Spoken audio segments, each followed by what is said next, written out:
Hello, my YouTube family. I welcome you all to your very own channel Next Gen Teachers. हम कर रहे हैं BEd first year की तैयारी, pedagogy of English. आज का जो हमारा क्वेश्चन है वो है डिफाइन टीचिंग एड्स। अब टीचिंग एड्स क्या होता है? टीचिंग एड्स वो इफ़ेक्टिव मटेरियल होता है जो कि टीचर अपने साथ कैरी करती है टू द क्लासरूम। बच्चों की अंडरस्टैंडिंग को और बेटर करने के लिए जो जो सामान लगता है टीचर उसका इस्तेमाल करती है और उसे हम टीचिंग एड कहते हैं। फॉर एग्ज़ाम्पल कोई चार्ट पेपर हो गया, कोई मॉडल हो गया, तो ये सारी चीज़ें हमारी टीचिंग एड में काउंट होती हैं। Now teaching is more effective when it is supported by proper materials and tools. तो प्रॉपर मटेरियल और टूल्स का अगर हम इस्तेमाल करें तो टीचिंग जो है और ज़्यादा बेहतर तरीके से होती है।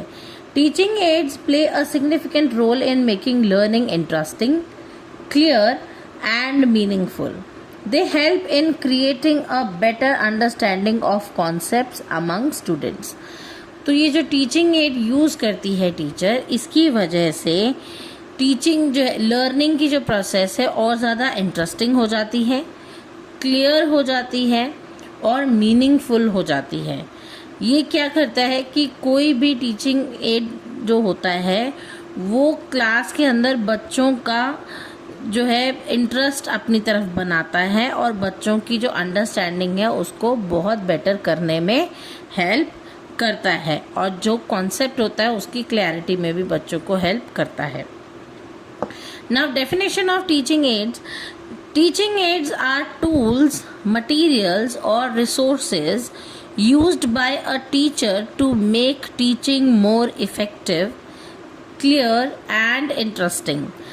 They support the teaching learning process by enhancing students' understanding. तो टीचिंग एड जो है एक तरीके के टूल्स हैं, मटेरियल्स हैं और रिसोर्सेज हैं जो कि टीचर द्वारा इस्तेमाल किए जाते हैं अपनी लर्निंग और टीचिंग की प्रोसेस में, जो कि बच्चों की अंडरस्टैंडिंग जो है उसको इन्हांस करता है। Now types of teaching aid कैसे होते हैं? पहला होता है audio aids. These involve sound and help in developing listening skills. Listening की यानी कि सुनने की क्षमता को जो बेहतर करे उसे हम ऑडियो एड्स कहते हैं। For example radio, tape recorder और पॉडकास्ट। तो ये जो है सिर्फ सुनाई देते हैं, तो टीचर जो है बच्चों को रेडियो सुना सकती है, रिकॉर्डेड टेप सुना सकती है या फिर कोई पॉडकास्ट सुना सकती है जिससे कि बच्चे रिलेट कर पाए कॉन्सेप्ट के साथ जो कि टीचर क्लास में पढ़ाना चाहती है। नेक्स्ट है आपका visual aids. They can be seen and help in better understanding through images. तो इमेजेस के थ्रू जो है ये एड यूज होता है। सीन जो है बेसिकली देखा जा सकता है। विजुअल एड का मतलब होता है जो चीज़ देखी जा सकती है। तो देखने वाले जो मटेरियल होते हैं, फॉर एग्जांपल चार्ट्स हो गए, मैप्स हो गए, डायग्राम्स हो गए, पिक्चर्स हो गई, या फिर ब्लैक बोर्ड के ऊपर ही अगर टीचर कुछ ड्रॉ करती है तो वो भी। तो ये सारी चीज़ें जो हैं बच्चे देखकर भी इमेज के अकॉर्डिंगली कॉन्सेप्ट को और बेहतर तरीके से समझ पाते हैं। इसीलिए एक ऑडियो एड हो गया, एक विजुअल एड हो गया, एक होता है ऑडियो विजुअल एड। ना ऑडियो विजुअल एड जो होता है, these involves both sound and visuals. For example television, videos, computer presentations. तो टीवी जब हम चलाते हैं तो उसे हम देखते भी हैं और उसकी आवाज़ भी सुनते हैं, तो ये ऑडियो और विजुअल दोनों हो गया। वीडियोस हम देखते हैं फ़ोन में तो ऑडियो विजुअल दोनों हो गया। कंप्यूटर में प्रेजेंटेशंस देखते हैं तो वो भी ऑडियो विजुअल दोनों हो गया। तो ऑडियो और विजुअल एड जो है यानी कि कुछ बच्चों को दिखा के और कुछ बच्चों को सुना के कोई एक मटेरियल जो है बच्चों को दिखाया भी जाए और सुनाया भी जाए ताकि बच्चों की अंडरस्टैंडिंग कॉन्सेप्ट की और ज़्यादा बेटर हो सके, इफ़ेक्टिव हो सके। नेक्स्ट है activity based aids. These involves learning by doing. For example models, experiments, role play या फिर गेम्स। तो एक्टिविटी बेस्ड एड्स भी होते हैं। टीचर जो है बच्चों को कहती है कि आप इस चीज़ को खुद से करिए, पहले खुद से करने का अटेम्प्ट करेंगे तभी ये चीज़ आपको समझ में आएगी और आपकी अंडरस्टैंडिंग इस चीज़ की और ज़्यादा बेटर हो पाएगी। ठीक है, तो उसको हम कहते हैं लर्निंग बाय डूइंग। नेक्स्ट है characteristics of good teaching ads. अब टीचिंग एड्स तो पता चल गए कि क्या क्या होते हैं, अब वो किस तरीके के होने चाहिए। पहला जो है सिंपल और क्लियर होना चाहिए, ताकि उसको देखते ही समझ में आ जाए या सुनते ही समझ में आ जाए, जो कि इजी टू अंडरस्टैंड हो और इजी टू यूज हो। रेलेवेंट टू द टॉपिक, अब जिस टॉपिक के बारे में वो टीचिंग एड यूज किया जा रहा है वो उसके साथ में रिलेट करता हो, रिलेटेड हो उससे। नेक्स्ट है अट्रैक्टिव होना चाहिए, ताकि बच्चों की अटेंशन को जो है वो ग्रैब कर सके। बच्चों की अटेंशन ग्रैब करने के लिए टीचिंग एड जो यूज़ किया जाता है उसको अट्रैक्टिव होना बहुत ज़रूरी है। नेक्स्ट है इकोनॉमिकल, अब ये कॉस्ट एफिशिएंट होना चाहिए, कम से कम पैसों में बना होना चाहिए ताकि ये इजीली अवेलेबल हो। कई बार होता है कि काफ़ी सारे पेरेंट्स या फिर काफ़ी सारी टीचर्स भी जो है महंगी चीज़ें अफोर्ड करके कोई TLM यानी कि टीचिंग एड नहीं बनाती हैं। तो ऐसा होना चाहिए टीचिंग एड जो कि कॉस्ट इफ़ेक्टिव हो या इजीली अवेलेबल हो और ज़्यादा एक्सपेंसिव ना हो। Now suitable for learners, they should match the age and level of students. अब ऐसा नहीं कि कोई ऐसा मॉडल बना दिया जाए जो कि बच्चे को समझ ही ना आए, उसके एज के अकॉर्डिंग, उसके लेवल ऑफ अंडरस्टैंडिंग के अकॉर्डिंग ही जो है टीचिंग एड टीचर को इस्तेमाल करना चाहिए। नेक्स्ट है इसकी एडवांटेजेस। ना एडवांटेजेस ऑफ टीचिंग एड्स क्या है?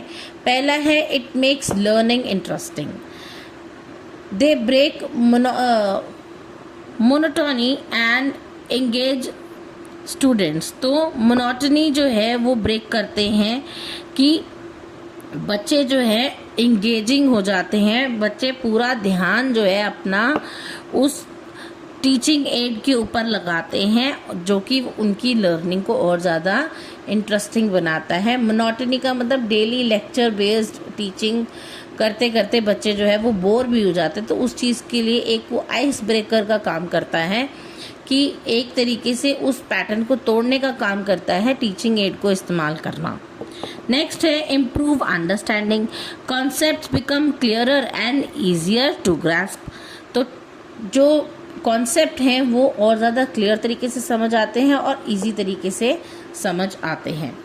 डेवलप्स इंटरेस्ट एंड मोटिवेशन, तो बच्चों के अंदर जो है एक तो बच्चे एक्टिवली इन्वॉल्व हो जाते हैं उन चीज़ों के साथ में, टीचिंग एड्स के साथ में, तो बच्चों का इंटरेस्ट बना रहता है और बच्चों को मोटिवेट किया जाता है उसको दिखा के कि बच्चे जो है कॉन्सेप्ट जो पढ़ रहे हैं उसके लिए मोटिवेटेड रहें और उसको अच्छे से समझ पाए, उसमें अपना इंटरेस्ट पैदा कर पाए।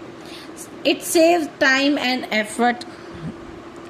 अब क्या है कि कॉम्प्लेक्स आइडिया यानी कि बहुत ज़्यादा बड़ा कोई कॉम्प्लेक्स आइडिया होता है उसको भी जल्दी से जल्दी समझाने के लिए और इफ़ेक्टिव वे में समझाने के लिए हमें टीचिंग एड्स की ज़रूरत पड़ती है। फॉर एग्ज़ाम्पल मैंने आपको अभी तक पेडागोजी ऑफ इंग्लिश के जितने भी क्वेश्चंस कराए हैं वो बुक से हट के करवाएं, क्योंकि बुक के अंदर की लैंग्वेज काफ़ी टफ है और मैंने जो नोट्स प्रिपेयर किए हैं उसकी लैंग्वेज आप लोगों को काफ़ी इजी लगती है। तो आप लोगों का क्या होता है कि 1 घंटे का काम 10-15 मिनट में या ज़्यादातर हाफ एन आवर के अंदर एक वीडियो देख करके आपका वो सॉर्ट हो जाता है। तो आप जो कॉन्सेप्ट है उसको आप अंडरस्टैंड आराम से कर लेते हैं। तो यही होता है कि टाइम सेव करता है और एफर्ट सेव करता है आपका। It encourages active participation. Teaching ads को यूज़ करने में, उसको देखने में, उसको सुनने में या उसके लिए कोई काम करने में बच्चों की एक्टिव पार्टिसिपेशन भी होती है। अब इसकी एडवांटेजेस तो हो गई, इसकी लिमिटेशंस भी हो गई। कुछ लिमिटेशंस में क्या होता है कि एक तो ये कॉस्टली भी होता है कई बारी। ज़रूरी नहीं कि हर बारी टीचर जो है कॉस्ट इफ़ेक्टिव कर ले, लेकिन कई बार जो है ये टीचिंग एड्स काफ़ी कॉस्टली भी होते हैं, एक्सपेंसिव होते हैं। इनको इस्तेमाल करने के लिए जो है स्किल्स रिक्वायर होते हैं और टाइम कंज्यूमिंग भी होता है कभी कभी, कि काफ़ी सारे जो है टीचिंग एड्स अगर टीचर क्लास में यूज़ करती हैं तो उससे बहुत ज़्यादा टाइम भी जो है वो टीचर का जाता है। इसका कंक्लूजन है, in conclusion teaching aids are essential tools in modern education. They make teaching more effective and learning more meaningful by engaging students and simplifying complex concepts। तो टीचिंग एड्स जो है इस तरीके का टूल है जो कि मॉडर्न एजुकेशन को सपोर्ट करता है, लर्निंग को और ज़्यादा इफ़ेक्टिव बनाता है, मीनिंगफुल बनाता है, बच्चों को जो है इंगेज करके रखता है और कॉम्प्लेक्स से कॉम्प्लेक्स कॉन्सेप्ट को भी सिंप्लीफाई कर देता है। तो ये था आज का टॉपिक। आई होप आपको आज का टॉपिक समझ आया होगा। अगर आपको मेरी वीडियोस अच्छी लगती हैं तो please do like, share it with your friends. अच्छे कमेंट्स करके मुझे मोटिवेट करना ना भूलें। और हाँ, आने वाली अच्छी और इम्पॉर्टेंट क्वेश्चन की वीडियोस मिस ना हो जाएं, इसलिए आप मेरा चैनल ज़रूर सब्सक्राइब कर लीजिए। मिलते हैं अगली वीडियो में, तब तक के लिए थैंक यू।